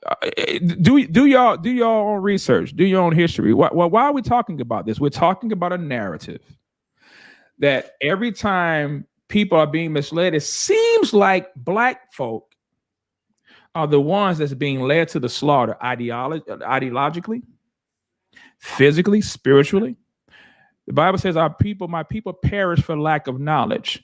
What we're doing here in this live, ladies and gentlemen, we're trying to give knowledge and instruction. So when I read articles, and so to answer LaTanya's question, she asked, what books can we recommend that she read regarding this subject? I have one off the top of my head, The War on Cops by Heather McDonald. That's excellent. Yeah, I would encourage everyone to cop that book. Heather McDonald has done her work. Okay.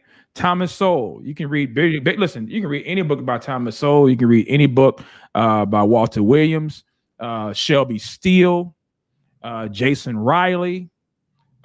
These are people that you can fact check their information with facts because they got the research there. Okay.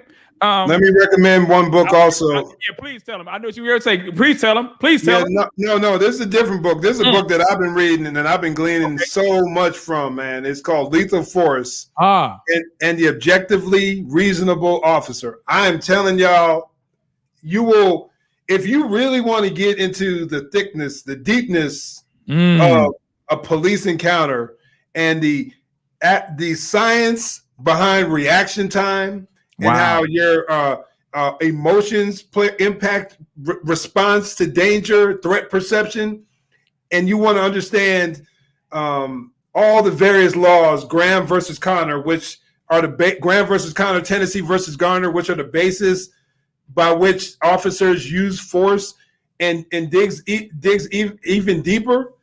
Pick up that book. It's not too expensive. Once again, Lethal Force and the Objectively Reasonable Officer. Who's a phenomenal read. What's the name of the author? 1 second here. I got it on my Kindle here real quick. Give me a second. Go to the page. There's another book that you all need to get as well too, since we are asking questions. And shout out to my brother right here, Eric Muldrow, because he put me on this one this morning. Unmasked, bro. And listen, bro. I got the link on my Facebook page. You Did you dig into it? Ooh, bro, I'm 4 chapters in, dog, and I'm bro, my highlighter bleeding.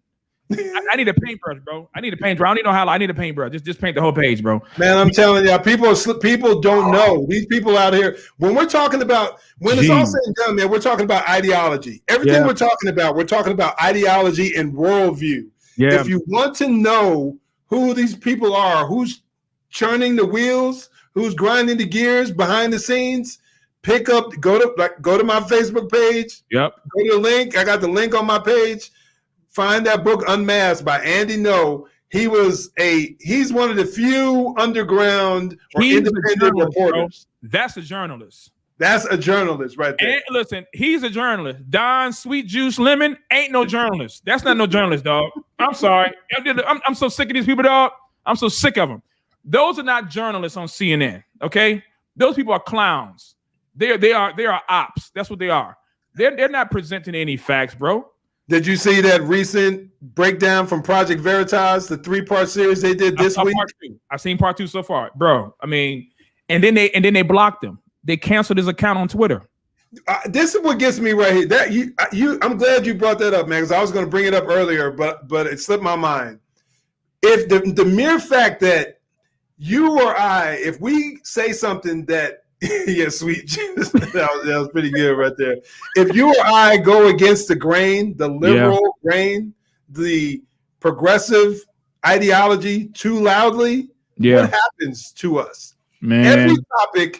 Every topic that you want to bring up, whether it's the election fraud that took place, whether it's COVID, when you question everything going on there, if you're talking about being consistent with a biblical perspective on marriage, a biblical perspective on life, being pro-life, any topic whatsoever, law enforcement, you will get shut down.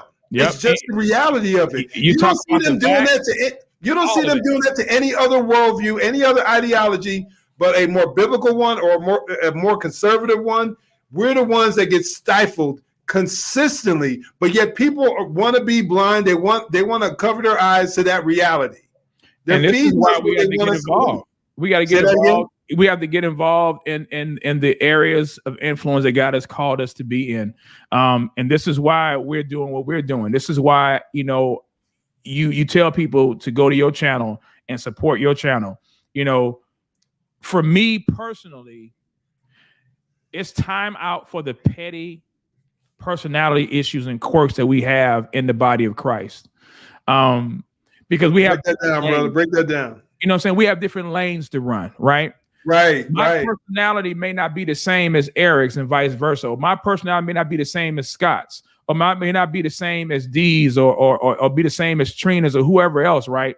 So if we're doing what God has called us to do, then we should be supporting each other in the areas of ministry and serving that he has called us to run in, right? So a lot of times we have hang-ups with people because how they're moving is not how we move, and then we don't help and support each other because how I may reach somebody may be more effective in my personality and my style than Eric and vice versa. So we have an enemy to fight, and unfortunately though, bro, it's not just from outside, it's also inside the church. No question. We're fighting multiple battles, bro. I'm talking about the remnant are. The true invisible church is fighting battles on all fronts because we are saying, wait a minute now, this is what I see. I'm looking at the scriptures. I'm looking at what is going on. We're being like the men of Issachar. We're understanding the time so we know how to respond, right? We don't have our heads in the sand like ostriches and we're saying, okay, I don't see anything. I don't see. No. We see it. But when we see it, what are we going to say about it? Because having this platform means nothing if we're not calling people to action and calling people to arms spiritually. If we're not telling people, hey, man, look, this is what's going on with our families. This is what's going on in our church. This is what's going on in our community. This is what's going on in our world. How do we respond biblically to these issues? We can't do what the world does. This is, and I listen, I'm not attacking anybody, but when I see Christians respond immaturely and they have platforms, bro, or professing ones, it causes more harm than good. Discipleship is important. discipleship is minimized because churches are not doing what God has called her to do. We're called to evangelize and we're called to make disciples. But how can you make disciples if you don't know the disciple maker?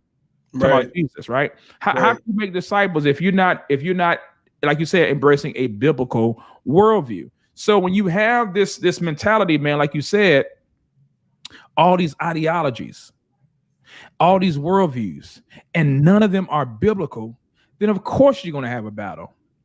And you're going to get tired. You like you said earlier, you say, man, you were starting your channel and the thing, you was like, man, this is where we have to lean on each other and call on each other. Say, hey, man, how did you do this? Or how did you do that? Or man, you know what? I feel like, man, this ain't for me. It's amazing.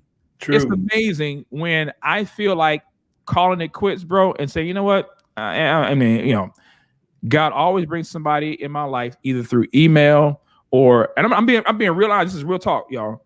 Either through email or through a text, or somebody may send a donation or something like that and say, you was on my mind. The Lord put you on my mind to give you this. This stuff is so I'm encouraging all of you. Whatever God has called you to do it and be faithful in it. Don't worry about the numbers. Okay. God is sovereign over the numbers. Now, have some integrity, do things with excellence, with the skills and with the resources that you have, right? But make sure at the end of the day, you're not doing it to please man. Because I'm gonna tell y'all, listen, people change their feelings like they change their draws. At least I hope they do. Because one minute they hail you, and the next minute they hating you. Oh, no doubt. You know what I'm saying? No doubt. You better make sure that when you are doing this, you're serving an audience of one. If you get extra people that support and praise God, that's fine. But at the end of the day, it's about ministering to the remnant. And why am I saying that? That's good. And why am I saying that, E? I'm saying it because of this. And I'm about to wrap this up because I know you got another engagement as well. I'm saying all that because of this, bro. That post that I had put up 2-3 days ago with the state trooper, the Texas state trooper. Yeah. I didn't realize, to be honest with you, that it was going to get that much exposure, attraction. Yeah, I didn't realize that, right? I mean, because I did it because I told the trooper, as I said in the post, I did it because I wanted to change this mentality and narrative that people are seeing, that Black people are being shot by cops and this and that, and I've heard it. Oh, you just a truck driver, so they're not gonna mess with truck driver. They're not gonna be, bro. That's nonsense. That ain't true. That ain't true. So that's what Highway Patrol does. That's part of what their routine. Yeah. So I received a lot of comments and people had reached out to me, but I want to read this article, man. And this is what I was sharing with you earlier before we went live, and it's going to make sense. And I want to kind of read this, and we're going to close this out with some final thoughts. But this is in 2011, August 9th. San Jacinto deputy is shot. Suspect dies in scuffle. Okay. After an early morning gun battle that left the suspect dead, a San Jacinto County deputy wounded and a ride-along companion distraught, two mysteries remain. What provoked the confrontation and who fired the fatal shot? Residents in the Trails End subdivision about 50 miles north of Houston, awakened by barking dogs about 3:30 a.m. Wednesday, watched in helpless terror as a deputy was run over and dragged 60 feet by a suspect he had stopped for driving without headlights. The suspect, Dustin Clander, 24, who authorities said fought with and exchanged gunfire with the deputy, was found dead 6 blocks away, slumped over the steering wheel of his sport utility vehicle, which ran off the road near his home. The patrol deputy suffered broken bones and a bullet wound to his hand that could cause him to lose a finger. The incident lasted less than 25 seconds. And as investigators examined the patrol car's videotape and statements to reconstruct the deadly confrontation, their best witness may also be the hero. Civilian Leanne Abernathy of Cold Spring, Texas, was participating in the sheriff's civilian ride-along program when the stop turned violent. Abernathy, who had previous training in law enforcement, radioed for help, then jumped from the car and used a deputy's shotgun to fire at the fleeing suspect. Wow. Abernathy showed tremendous courage under fire, San Jacinto County Sheriff Lacey Rogers said. He noted she had worked for him as a jailer for 2 years before being hired by the state. Quote, I think her actions may have saved my deputy's life, Rogers said. But right now, she feels very distraught about what happened. Until an autopsy is performed on Clander, investigators can't be sure whether Abernathy or Barnes fired the fatal shot. What started the incident also is unclear, the sheriff said. The Texas Rangers did recover a small stash of marijuana from Clander's SUV, and the sheriff said records showed the suspect had a history, Eric, of resisting arrest. Yep. Harris County records show Clander was convicted in 2001 of assault causing bodily injury and possession of less than 2 ounces of marijuana. He was placed on probation for a year and fined $200 on the marijuana charge. He was sentenced to 2 years in jail on the assault charge, but given deferred adjudication. In May 2003, Clander was sentenced to 9 months in jail for violating his probation. The records did not give any details of the assault. Abernathy could not be reached for comment about the shootout. Her supervisors at the Pulaski prison in Livingston, where she worked as a correctional officer for the past 4 months, have given her a few days off to recuperate. Witness Kimberly Bell, who was at home with her 2 sons and watched the confrontation through her window, said it began after the deputy frisked Clander and tried to cuff his hands behind his back. That's when I heard the first shot, Bell said. Another neighbor, Gilbert Wilmot, a maintenance worker at Splendora High School, heard the dogs and witnessed the same thing. After shots were fired, Clander jumped in his vehicle and backed over the deputy, dragging him half a block before fleeing, Wilmot said.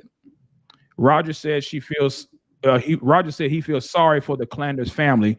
Quote, I talked to his parents and they are good people. This is sad, he said.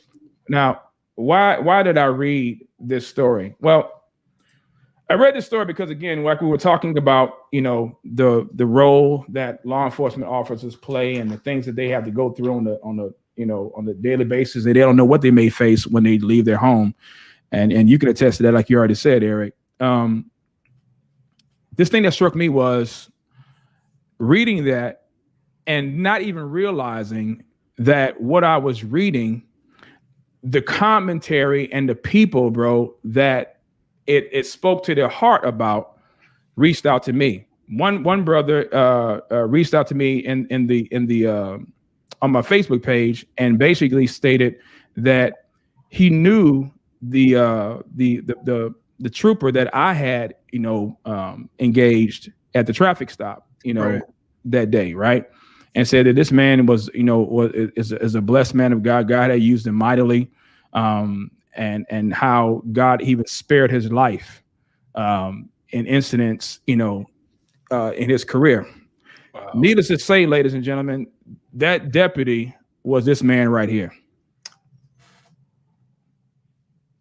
Wow. Him. Wow. He was the one, bro. When did this happen? This happened. The story was written in 2011. This man was dragged 60 feet. Almost lost a finger. Wow. This is Deputy Sean Barnes. This is who this is. Texas State Trooper. Patrol Deputy Sean Barnes suffered broken bones and a bullet wound to his hand that could cause him to lose a finger. The incident lasted less than 25 seconds. 25 seconds, less than half a minute. Right.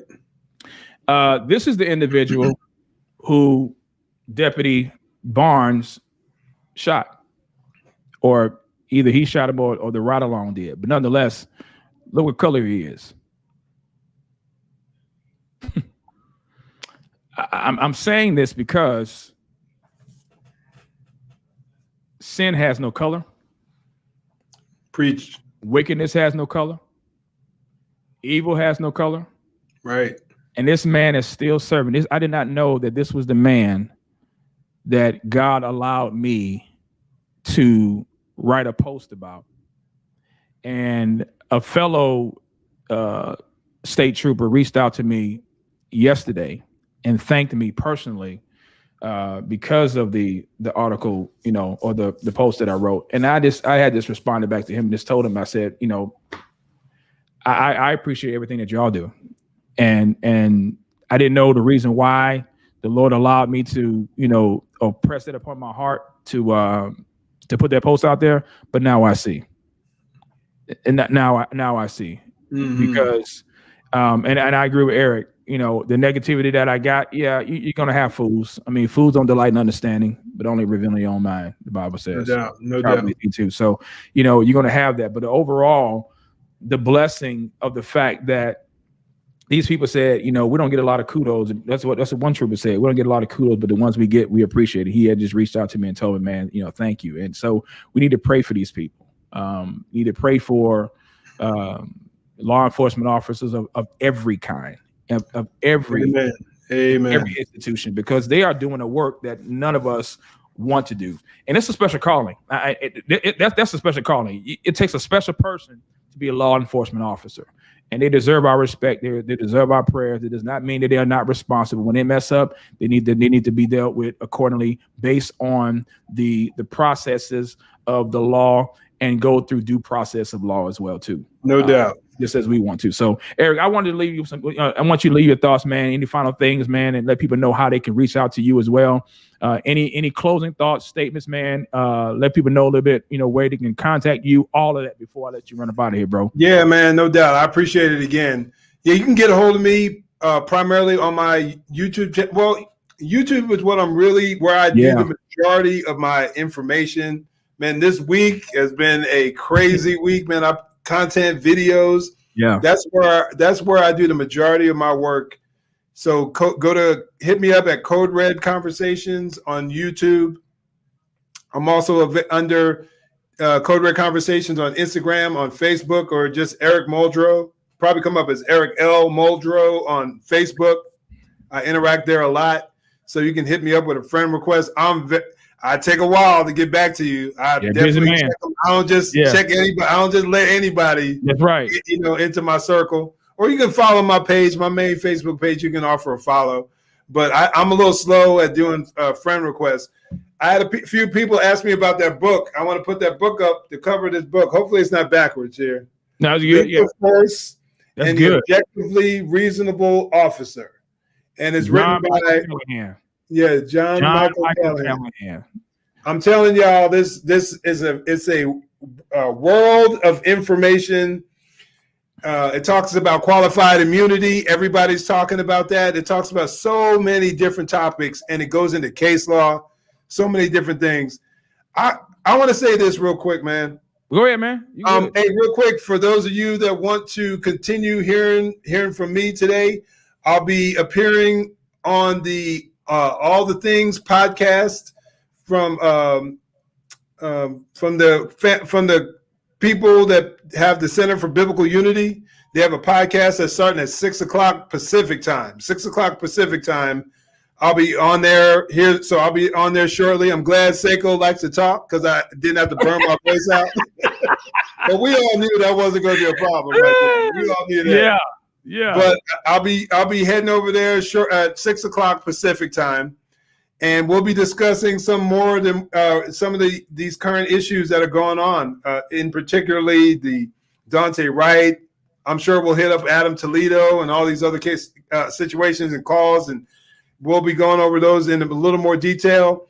But about a week ago, I was sitting back watching this whole Derek Chauvin trial. Yeah, and I just had the weirdest thought. I said, man, I'm thankful I live in the United States. I said, man, I'm really thankful. And I said that to the family. I was just like, yeah, I'm just so thankful that Monique be doing her thing. Monique Dewson, with all the things, she does her thing. But anyway, back to what I was saying. I'm sitting up here looking at, despite the court of public opinion has already tried and convicted Derek Chauvin. Right. But man, we're seeing the beauty of a judicial system at play. That's right. You have an opportunity to state your case. You have an opportunity to go and defend yourself when you're being accused. Whether you're guilty or not, you still have an opportunity to be able to defend yourself. The state brings their evidence. The prosecution brings their evidence. You, as a defendant, you have an opportunity to present your evidence. And man, I was just sitting up there and I was like, man, that's a beautiful thing, man. But unfortunately, a lot of what we see going on right now is trying to dissolve all that. You're right. That would be a thing, man. If these people, these socialists and communists and all these other folks have their way, all the things that we love and appreciate and all the things that really helped us when we look at, as far as Black Americans become free, these things are being dissolved. Yeah. And unfortunately, there's a lot of Black folks who are assisting in the process just out of ignorance. How many Black folks not even saying Black folks, how many folks in general have actually even dug into the Georgia voter laws that were passed? Probably, I would say the vast majority haven't read more than 2 pages, if they read that. Right. They don't know. They're just going by what they're being told. They're listening to Goofy behind Joe Biden and all and Don Lemon and all these other clowns, feeding their worldview, feeding them, telling them what they need to believe. And instead of doing their due diligence and educating themselves, they're just opening themselves up to opening their head up and saying, okay, what do you want me to believe? Just dump it in there. I don't have time to do the educating myself. I appreciate the audience that's joined us, your audience and my audience, and we have a lot of mutual people, so it's not too much of a crazy dynamic. Right. There are a lot of people that may not have heard me as far as my stances on many of these biblical principles, but I don't duck and hide from my Christian faith by any means whatsoever. Amen. But I appreciate the people that are on here, because people that are wanting to learn and know and understand more. I just wish that was just pushed more in our world. Absolutely. People just willing, I had a lady yesterday said to me, after I posted the video about the Adam Toledo shooting, she said to me, she was like, wow. She said, before I saw your video, I had no sympathy for that officer, and I was really angry. But she said the way you explain things from their perspective, from a police officer's perspective, totally changed my mind. And I said, that's one of the big reasons why I do Code Red Conversations. Right. Because I want to engage with the individual who's at least willing to listen to a different perspective. Right. And willing to have an honest and open engagement. Most of the time when I post something that people find controversial, I get people that want to rant.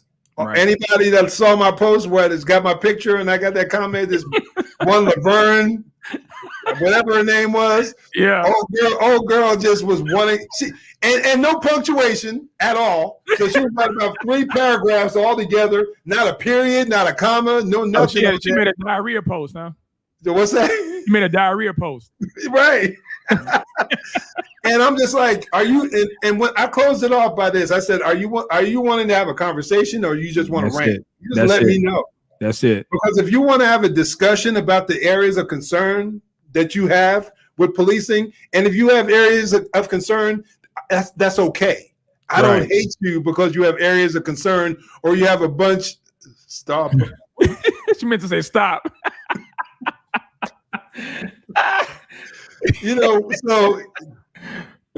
So if you have areas of concern when it comes to policing, or you have questions because you're wondering what's going on with all the shootings and this and that, if you want to talk, I can discuss these things. There are people out there that really care about these things, and we can have a conversation. But if you just want to vent and just argue all day, then I'm not that guy. Fine, take that somewhere else. I want to have an open and honest conversation. Hence, Code Red Conversation. Amen. Amen. Brother, again, man, thank you for your time, man. I definitely appreciate it, because I believe this is going to be another one of these lives, bro. You want to rack it up? It's going to be racked. Put up one for the records, bro. It's another banging video, because we bringing out the information. and challenging people to think biblically regarding the law and regarding our responsibility and submission to the law. So, brother, thank you, man. Thank you for that, man. Hey, and now also let me know when that live goes on. I want to check it out too once I get off of here. Oh yeah, man. I'm gonna post the link. I'll probably post it somewhere around 5:30 or so. All right, sounds good. Sounds good, man. Salute to you, my brother. Hey, appreciate it, brother. Take care. All right, man. God bless you, bro. God bless. All right, y'all. Another great live. And thank you all for joining us. Please, this will be in the archives for YouTube. Once this live ends, I will have it on YouTube so you can share it with your friends and family and those who may want to have an intelligent conversation, an intelligent discussion, and also, most importantly, a biblical discussion and dialogue regarding police and Black people in this country regarding what we face here. We know there's a lie, so we had to present them with the truth. Okay. So again, if you'd like to support the ministry financially, please do so. Again, you can do that through two options, through PayPal, SaikoWoods Woods at yahoo.com. SaikoWoods at yahoo.com is the PayPal link there. I'll put it in the screen for those who may want to do that here. And so just bear with me and we'll wrap this up. I'm gonna try to have like a little template for this later on. Let's see. That's for PayPal. And also for Cash App, you can do that as well. For those who would like to donate, you can use these two links to support the ministry as well. Also, be praying for me. I'm trying to change some things here in my office studio here. Trying to get some different types of equipment. So I'm going to get with my producer because I want to have a clearer picture than I do now. So I want to record my lives through a better camera source. So I'm not really sure if they have that, but if they do, then I'm trying to use that as an option versus the one that I have right now. So, but be praying for me for that the Lord will be gracious and give me favor in doing that. But again, I thank you all for your time. I appreciate the support. I appreciate the prayers. You all have a great day.